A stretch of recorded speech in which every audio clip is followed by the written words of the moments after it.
हरे कृष्णा आप सभी लोगों को जो आज भी मुझसे ये पूछते हैं कि ग्रैटिट्यूड कैसे करें, ठीक है, अपने सबकॉन्शियस ब्रेन को रिप्रोग्राम कैसे करें।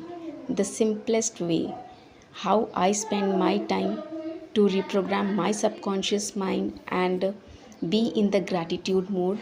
तो सबसे पहले अवेयरनेस के लिए आप जिस भी ईश्वर से कनेक्टेड हैं, मैं जैसे, और ऐसा नहीं है कि आपने एक ईश्वर से कनेक्ट किया तो आप दूसरे से नहीं कनेक्ट हो सकते हैं। अगर मैंने यहाँ राम नाम लिखा है तो मैं नेक्स्ट टाइम राधा कृष्ण भी लिख सकती हूँ, ठीक है, ओम नमः शिवाय भी लिख सकती हूँ।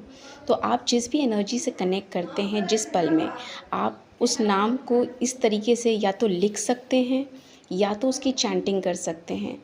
और जब आप ये लिखें तो सिर्फ उसके अंदर खुद को, अपने माइंड को, अपने सोल को पूरा लगा के आप लिखें। ऐसा नहीं कि हम लिख कुछ रहे हैं और सोच कहीं और रहे हैं।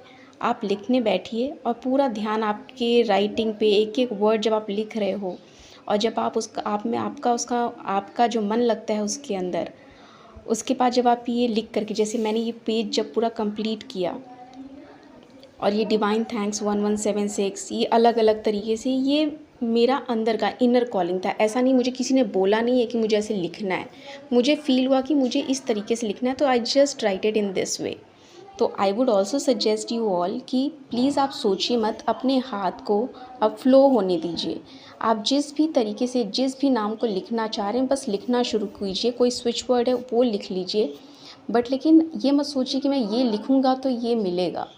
Just go with the flow और अपने आप को उसमें समर्पित कर दीजिए। This is the best way of being in the gratitude mode. This is the best way to reprogram your subconscious mind and enhance your spirituality through very easy process.